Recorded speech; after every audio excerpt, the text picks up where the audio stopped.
Hello and welcome to the Green Canary. Today on the show, we're going to be talking about an attempted takeover of AGL. We're going to be talking about the closure of one of Australia's largest coal-fired power plants, what's going on with Big Oil's green energy pledges. Hint, not a lot. And we're also going to be touching on a more somber note and speaking about shark mitigation technology and what we can do to stop these sort of violent encounters that we've been seeing. I'm Elfy Scott, and sitting across from me on the desk, as always, is Aunt Sharwood. Hi, Elfy. How are you? Look, it's good to see you, and I hope your weekend was good. I went to Canberra and had a swim in the Murrumbidgee River, which always makes me feel refreshed. You're looking fresh, mate. Thank you very much, and I know you secretly like Canberra as well, which we're members of the secret I like Canberra, even though it's not cool to admit it, society. It is true, let's be fair. It is cool to talk about everything that's going on in the world of green energy. And what on earth happened this weekend with AGL and Mike Cannon-Brookes?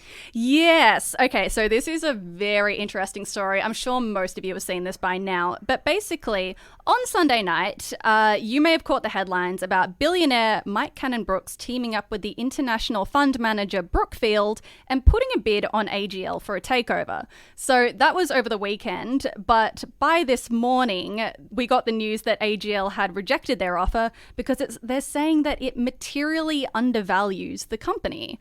And what do we know about AGL, and why was Mike Cannon-Brookes even interested in a stunt like this? Well, I might have a go at the second one first, because I don't think it's a stunt. I mean, Cannon-Brookes has had his environmental cards on the table for a long time.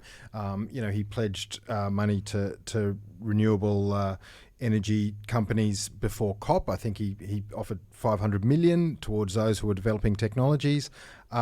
He is one of the new breed of billionaire activists, they're called. Billionaires who want to do something good in the world, who want to make a difference, who want to help with the energy transition, who see their role as powerful people, at least financially, to be socially powerful as well, environmentally powerful. So I'm a big fan of Cannon-Brookes. And look, I don't really know if he woke up one morning and said, hey, AGL is really the company for me. That's what I want to do. I want to own AGL. But I do think he was rattling the cage a little bit. I think to go to a company like that, which with all its dirty energy generation that it does, and to say, hey, we're going to clean you up, we're going to make you net zero by 2030, for a number of reasons, AGL have knocked him back. But as I say, great signs, good cage rattling, and it's the sort of thing that's going to happen next time, more likely than not, whether it's AGL or another company. Yeah, I mean, God, let's hope so. AGL are convinced at this point that they can reinvent themselves by basically splitting their assets into two and, having one half of the company focus on renewables while keeping another to watch over its coal assets. Whether or not they'll succeed in a venture like that is yet to be seen. But yeah, I think basically what we're learning is that these sort of companies aren't really viable. They're not really, within the future of Australia. Well, the dirty energy side of their business is less and less viable. And, that, of course, is why Origin Energy this week revealed that they're bringing forward the closure of their Eraring Power Station by 7 years to 2025. Now, if anyone's ever driven north from Sydney towards Newcastle, Eraring is that big ugly structure on Lake Macquarie, and it's responsible for, I believe, 20% of New South Wales electricity generation. It's responsible, I believe, also for 2% of Australia's greenhouse emissions, just out of that one plant. And they're going to close it 7 years early.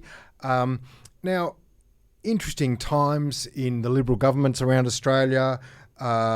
Angus Taylor, Energy Minister, are not so thrilled about it. But here in New South Wales, Matt Keane has sort of come riding in on his horse and said, all right, let's deal with this from a jobs perspective, hasn't he? Yeah, absolutely. Once again, seems like the states are cleaning up the federal government's mess, let's put it that way. But Matt Keane has fast-tracked this jobs program to offer the 400 workers who will lose their jobs at Eraring and give them the opportunity to transition into the renewable sector. So New South Wales have already said that they'll create 3,700 positions in green energy manufacturing and transmission. Yeah, and I love the way Matt Keane operates. We're going to try and get him on the show, I think. I had a conversation with him recently about my Brumbies book, because he was the minister responsible for enacting the management plan to go along with the Kosciuszko-Brumby legislation. And he loves conservation. He said, I'm a conservative politician. I like conserving things. And I think every conservative politician should put that on their door. I like conserving things. One of the things we have to conserve in Australia is our environment. Green energy is a great way to do that. And we have to conserve jobs and create jobs. And he clearly believes, he really believes it. He's not just saying it, that there are jobs in green energy manufacturing, and there are. So pathways are being created as old energy closes. These are actually two terrific stories that have happened this week. But as we know, I guess in environmental news, we like to talk about green energy, but we like to talk about things that are happening out there in the natural environment as well. And I guess one of the saddest stories that anyone's seen for a long, long time in the outdoors sort of sphere was the shark incident in Sydney. Yeah. Now, shark people actually, when I say shark people, scientists and that, they don't call them shark attacks.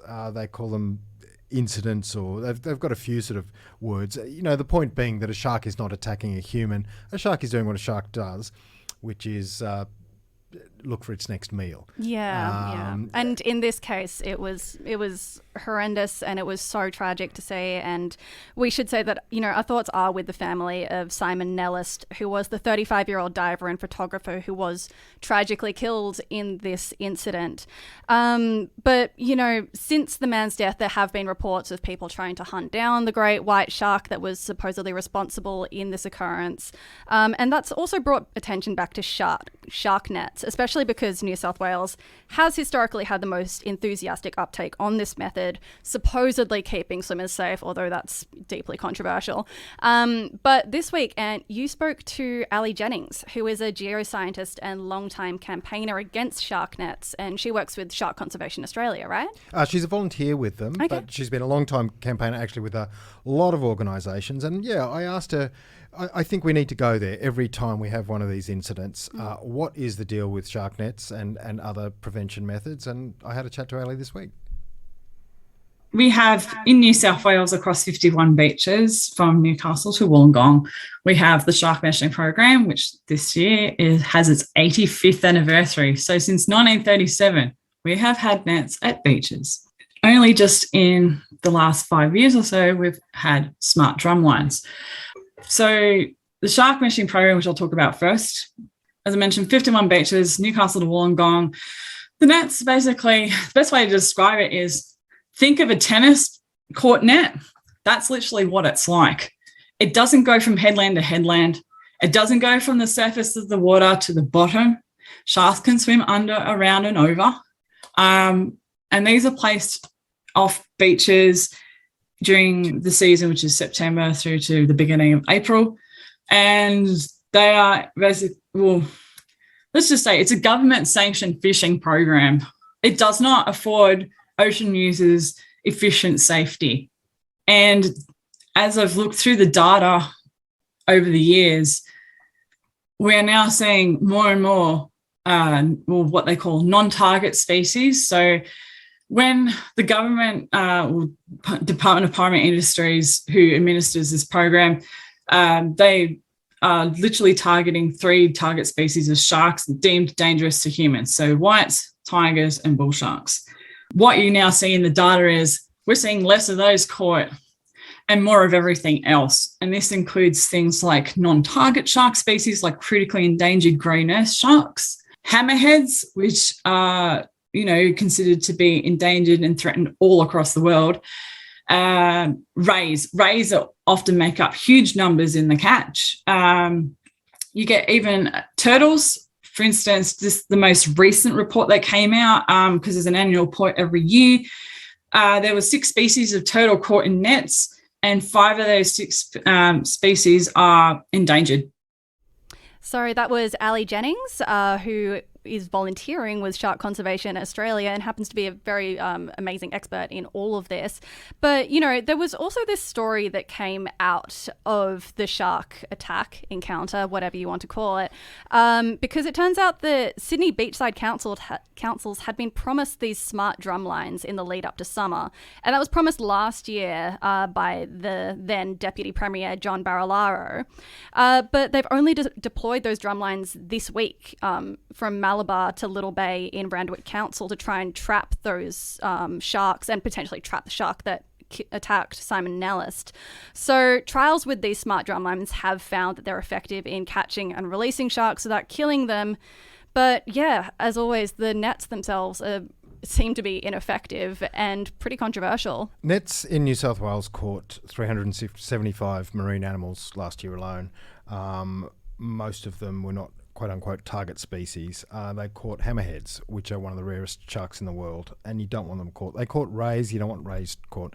They caught 18 marine turtles. That's just in the 51 nets between Newcastle and Wollongong. You do not want marine turtles caught in nets. And, one of the points Ali made with me, in that chat that we had is when you get animals caught in the nets, you actually attract more sharks because the animals are flapping about, flapping their fins or whatever they've got about, and actually attracting sharks. So look, nets don't work. Nets are archaic. Nets are almost a placebo for swimmers. You go, oh, there's a net, I feel good.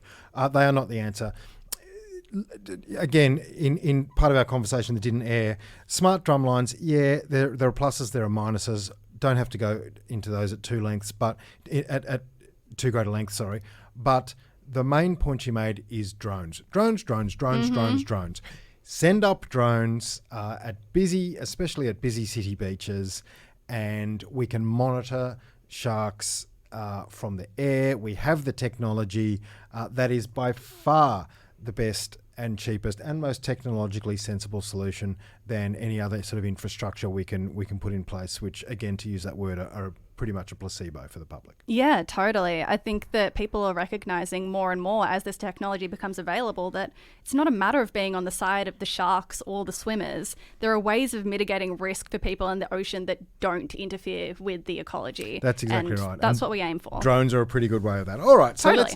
let's get into mulch. Let's get into some of the little snippets that we saw this week, and let's talk about those big oil clean, quote unquote, energy claims that we mentioned in the intro to the potty today. Elfy, what's this all about? Okay, so a new study has looked at the environmental claims of big oil companies, including Chevron, ExxonMobil, Shell, and BP, and found that, surprise, surprise, they are failing to meet their green energy pledges and they lack transparency in their reporting around green energy investments. I feel like this study almost didn't need to be done. I feel like we could have guessed that at this point. But, I think that it's also important to be able to have the data to point to, because ultimately all of these companies, and I did look this up, they either have explicit 2050 targets for net zero emissions, or they've got some wishy-washy messages about believing in a greener future. So what this data does is really pin down the BS. Yeah, it's great. I love it. And I love the academic language in this study that you identified. I mean, academic ease is almost, worth mocking sometimes, but sometimes it comes to the rescue. And this line here, we thus conclude that the transition to clean energy business models is not occurring, since the magnitude of investments and actions does not match discourse. Which is how an academic says, Chevron, ExxonMobil, Shell, BP and friends, you're talking crap and you're not fooling anybody. Yes. And speaking about not fooling anybody, we keep getting told that farmers are responsible land managers, and some of them are. I'm not bagging every farmer, but land clearing has tripled in New South Wales over the past decade, hasn't it? Yep. So this year's New South Wales State of the Environment report, which happens every 3 years, so it has found that land clearing in the state has increased threefold in the past decade. You know what? I could go into the statistics. I could tell you that 62% of vegetation in the state is now under pressure from too much fire. Habitats are being destroyed, bird populations and fish populations are declining. Yes, it's all grim. Like that's the wrap up here. It sucks. I can't understand why anyone is allowed to clear a single tree off any piece of land anywhere. That might be too radical. There might be reasons such as farming for food that I eat. But it seems to me just, you get people here from overseas and you tell them we're still clearing land and they go, at this astronomical rate as well. It's like you're still using horse and carriage for your primary transport method. It's just unbelievable. And look, One of the things that land clearing, of course, does is make less and less koala habitat, and now it looks like there's a new initiative which could actually help us identify beef that has been produced in areas that kept koalas safer. So the idea is basically to stick a little symbol or something on the packet, I think, like your Heart Foundation tick or your RSPCA paw. I mean, before long, everything we buy is going to have 73 stamps and patches and logos all over it, but that doesn't matter. Good. This is a move by Australia's peak organisation for rural producers, AgForce, and they said they want to develop a scorecard in conjunction with CSIRO, just so that consumers, people who eat beef, 80% of which is sold in the big two supermarkets, so that they can know that the beef was farmed on land which wasn't cleared of koala habitat. So that's potentially a good news story. Koala-free beef. Delicious. Tasty. All right, so that is all we have time for today. But before we head off, we would like to pay our respects to the traditional custodians of the country on which we're recording today, and pay our respects to their elders past, present and emerging. That is the Gadigal people of the Eora Nation. We'd also like to pay our respects to the Nagiro people, whose country our guest Ali Jennings was recording on, and we'd like to extend that respect to any Aboriginal and Torres Strait Islander people here today. This land was stolen, never ceded. Very well said, Elfy. And we'd also just like to remind you all out there that we do have a presence on social media. We are at Green Canary Pod on Twitter. We are at Green Canary Media on Instagram. And we are also producing a weekly newsletter that you should subscribe to. Please email hello@thegreencanary.co and you can join many hundreds of people who are now getting it, and it's expanding each week. So thank you to everybody who's signed up. And we will talk to you next week. Yes. Thank you so much. Bye. Bye.